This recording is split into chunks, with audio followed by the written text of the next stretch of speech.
among a sea of titans already released, and even upcoming, for this year alone, does Visions of Mana do enough to stand out from the crowd? Hello everyone! How you doing? My name is Cyrus. Curious about Visions of Mana? And wondering if it's a game that's worth the pickup? Well, I recently just played through the Visions of Mana demo on PC. So strap in, buckle up, and let's talk about it. Quick disclaimer, the only Mana game that I have played is technically the first one, which is Final Fantasy Adventure. So this video will be from the perspective of someone who is very unfamiliar with the series. Just felt like I'd put that out there. Let's start with the graphics, shall we? They go for more of a cel-shaded, slightly anime art style. I would even say it slightly reminds me of the old Studio Ghibli movies, or like I've made comparisons to before, the Ni no Kuni games. Not exactly that same art style, but fairly similar in presentation. And it really allows all the various colors and outfits on the characters to really just pop. Everything is so vibrant and lush and full looking.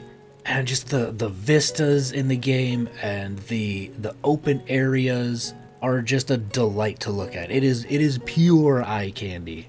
They really nail the visuals in this game. Even to like the quaint little designs of the little houses that you find up in the hills, to even the architecture of the Rada Harbor, where it starts up in this hill and it sort of spirals down towards the pier. And it's these cobblestone lined streets. You've got these lush blue kind of alien looking plant things all over the place. It's really cool to walk around in and just look at everything. Now in terms of the actual character animations, specifically in regards to cutscenes, they do look a bit stilted, but as this is a AA game, and the animations and stuff aren't really the main focus of the game, the combat animations are pretty well crafted. And certain idle animations, and the running animations and stuff, all of that looks very smooth. So not that I'm willing to give it a pass, but as this obviously isn't the kind of game that puts an emphasis on graphical fidelity, and that having a sense of realism like a lot of modern AAA games do, it's definitely low on my list of, I wouldn't even say complaints, just observances. Now, this could strictly just be a PC issue. I have a decently powerful PC myself, but I have heard other people talk about performance issues and whatnot. I did notice the occasional hitch and drop in FPS. And when I was walking around certain places, especially in Rada Harbor, I did notice there was this weird lighting glitch where shadow, I don't know if it had something to do with the shadows or the lighting, but it was causing things to flicker. I just figured I should mention that. But there weren't really any massive drops in performance in terms of in my playthrough. So, as always, I think your mileage will definitely vary depending on the type of build you have. Now, as far as gameplay goes, this, in my opinion, is where I think the real meat and potatoes of the game is going to center around. Once you start recruiting new party members and unlocking different classes and being able to swap around between your characters to the different classes, that's really going to open up the possibilities of the game. It starts you out with Val in the Wind Element class, and Morley is in the Moon Element class. Now, you can swap them around at the beginning, but I kept them the same through my playthrough just to keep things cohesive. I also wonder how many variations of subclasses will there be for each class. The Moon Elemental class on Morley is more of a thief. It's more of a quick, high DPS, high critical type of playstyle. Whereas if I were to put that same class on Val, suddenly he would go from using daggers, like Morley, to using a lance with a shield. That would give him the ability to block, and a lot of the abilities in that tree would turn into aggro drawing abilities and ones that raise your defense and make you bulkier and harder to kill, while drawing all the aggro towards you and allowing your party members to sort of act freely without danger of them getting hit. So is each class going to have like will there be sort of like a tank style, a DPS style, and then a healing style? Will there be more variations beyond those three? I'm definitely very curious to see just how deep it goes, because what they gave you in the demo was just a small taste. Now, in terms of the class system, how deep is the actual gameplay? Not really that deep. You don't really have any complex combo trees or paths to go down. You just have your very basic light combo attack and your heavy attack. And that's it. There's no variation of the two. You can activate your heavy attack during any point in the light attack combo chain, but the animations don't change and the effects don't change, unless, for instance, a move you unlock does directly affect that. Like Morley, for instance, one of his first abilities you can unlock is the ability to hold the charge attack button, and he does a special variation of that heavy attack, but it's directly unlocked through the class system. A lot of the depth, I imagine, that will come from this system is the ability to freely change the different magical abilities that your characters can use in battle. Because the way that magic works in this game is they're contained in little seeds, and you equip those seeds to your characters, and those seeds can be unequipped and equipped to anybody. There is no restrictions for those, and you get this sort of Kingdom Hearts style quick menu that lets you pull them up in battle and quickly access them. There's also a radial wheel that you can pull up too. But in terms of the gameplay, it's a mix of utilizing all these different tools at your disposal while building up this meter called a class strike meter, which is essentially your big, massive super move. Think of like an S-Craft in the Trail series, or a limit break ability in Final Fantasy. It hits a wide range and does a ton of damage, and is very helpful in dealing with pesky enemies that just will not go down. But with all these different gameplay elements, on the surface, it is very basic. But once again, I imagine once you start unlocking more classes, getting the ability to slot more spells, getting more party members, it seems like it's going to be a veritable buffet. And as a foodie myself, there's nothing I like more than a good buffet. The gameplay is really fun, and I absolutely see the potential that it has. Nice and simple for the more beginner-friendly people, but enough depth to satisfy the players that want to go that extra step and really master the nuances of the gameplay. And there was one time during combat, I just unlocked a new move for Morley, and where I could hold the heavy attack button, and he would do this like fancy charge attack where he shoots up into the air, spins down into the ground, and it just looks really cool. Well, the first time I tried it out, the game kind of broke, and Morley ended up activating his hidden abilities as a Beyblade master. And I was stuck in the air for a solid like 10 seconds. But I was able to get out of it, so it's not like it was a game-breaking bug. And it was kind of funny, as, a resident Bethesda enjoyer back in my heyday. I'm very used to really silly types of glitches in games, as long as it doesn't actively ruin the enjoyment of a game. I personally don't mind it, but it does make me wonder if there are other animations and other moves that could potentially break in a similar way. A lot of these smaller issues probably will be fixed in a day one patch, but I just figured I should mention that little snafu that I had. Now, adjacent to the gameplay is the exploration. As you progress through the demo, you got access to two areas. A small, fairly linear, snowy area that sort of acted as a little tutorial space, and then the next area, which was a more wider, open area that gave you free reign to just explore everywhere. As far as things that you can find in the world, There are these little glowing spots that can either obtain money or items, ranging from healing items to items that allow you to unlock new abilities for your class. There are also these special little orange orbs called grizzly syrup, which is a special kind of currency that you take to a Dudbear merchant.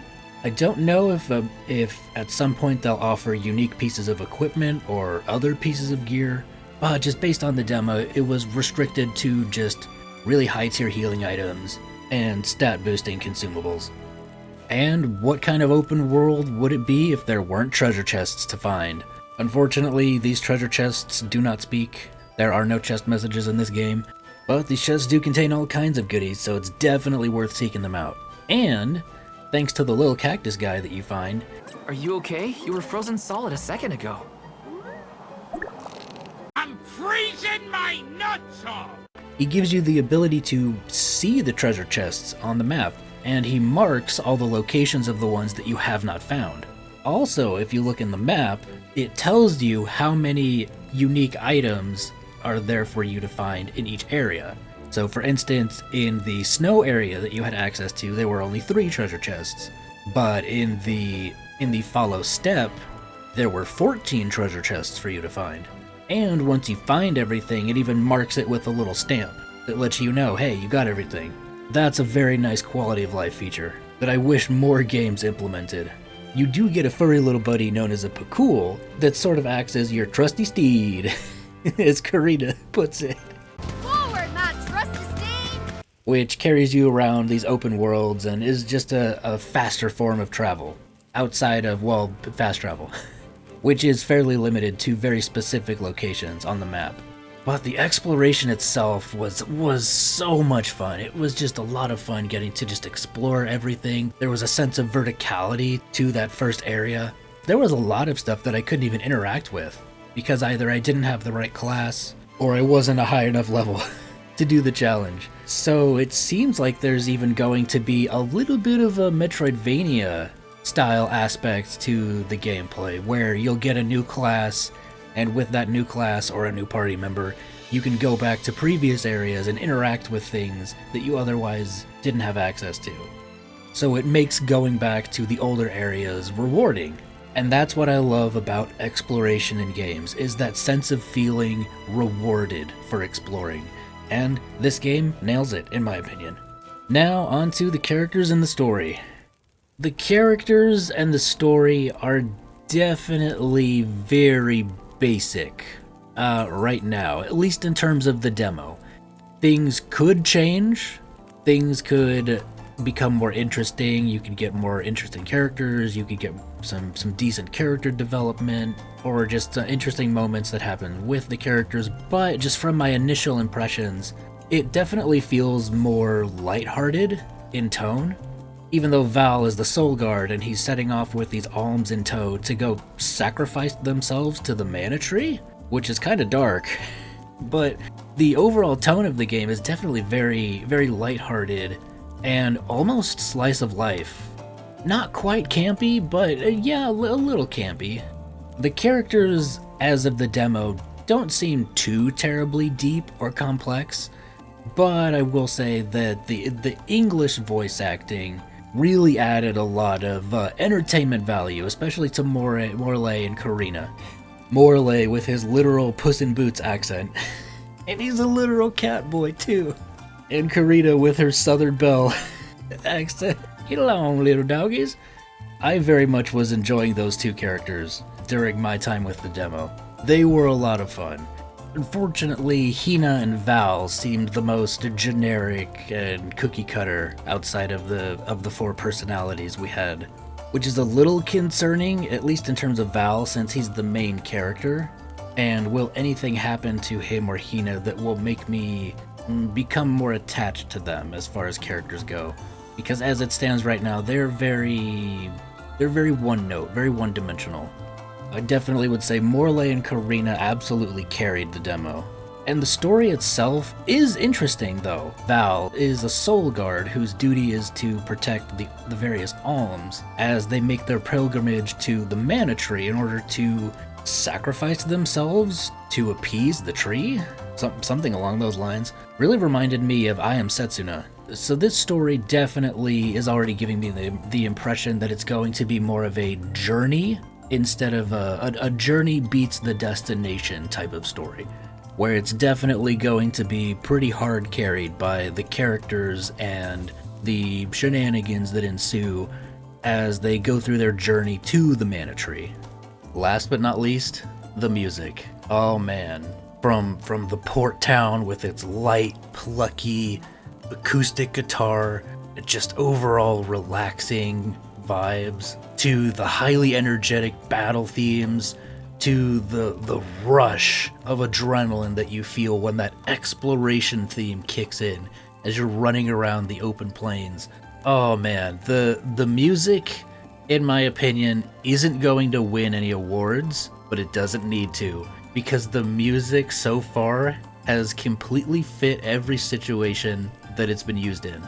The compositions themselves are very well put together, the sound quality is immaculate, and it's mixed very well into the game. So kudos to the sound engineers. Anytime I hear a new track, it's just been a delight to listen to. Overall, I definitely enjoyed the demo quite a bit.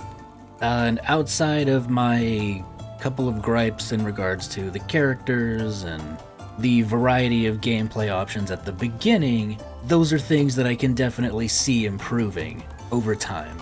As the gameplay is, in my opinion, the bread and butter of this game, I can definitely see a ton of enjoyment and a ton of experimentation and a ton of different, just really fun builds for you to try out and to discover on your own, in combination with the different magical abilities that you can get through side quests and exploring the world.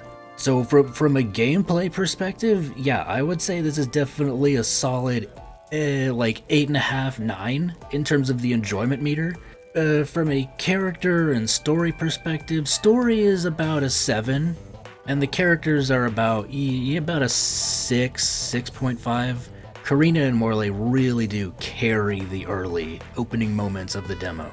But I am definitely willing to give this game a chance, sort of just let it cook a little bit longer and see what they can do. I know based off of the opening key art, there's that squirrel lady and the little tiny bush gremlin that we didn't meet. So at the end of the day, my feelings after playing the demo, I'm still very much interested in seeing what more the game has in store. And as the demo right now is free, if you're interested in it, give it a shot yourself. Or if you'd like, you can check out my full playthrough after you finish watching this video. See if it's something that's up your alley. As this is an action game, I can't see it running more than like 25 to maybe 35 hours, depending on how much you do. If you do everything, I could see this game being like somewhere around 40.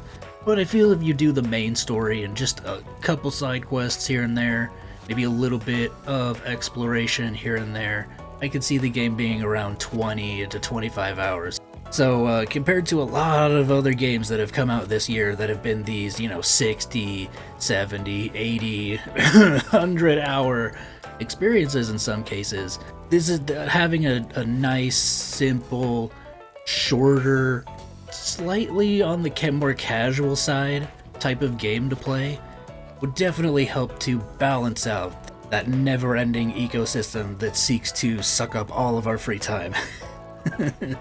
And with what was offered in the demo, do I think ultimately it will be worth it to pick this up day one? Honestly, after I played the demo, I did actively want to go back and play more of the game. In fact, I did. I kind of had to get footage for this video. So I would take that as a good sign. If I finish playing a game and I put it down and I want to actively go back to it and play more of it, that can only mean good things. If you're in the mood for a shorter gameplay focused title that has some fun, silly characters and a story that has promise, but is overall on the simpler side, I would definitely say this is absolutely a day one pickup. And if any of you guys who are listening have already played the demo, feel free to let me know your thoughts down below. And that's all she wrote. So thank you very much for watching. Feel free to leave a like on your way out, subscribe if you haven't already, and you want to keep up to date with more content from yours truly. A very big special thank you to all my current channel members. Your support is very much appreciated. And if anybody else wants to support me, feel free to check out the links in the description. With all that being said, I'm out of here. See you guys in the next video. Peace out. All right, what's next?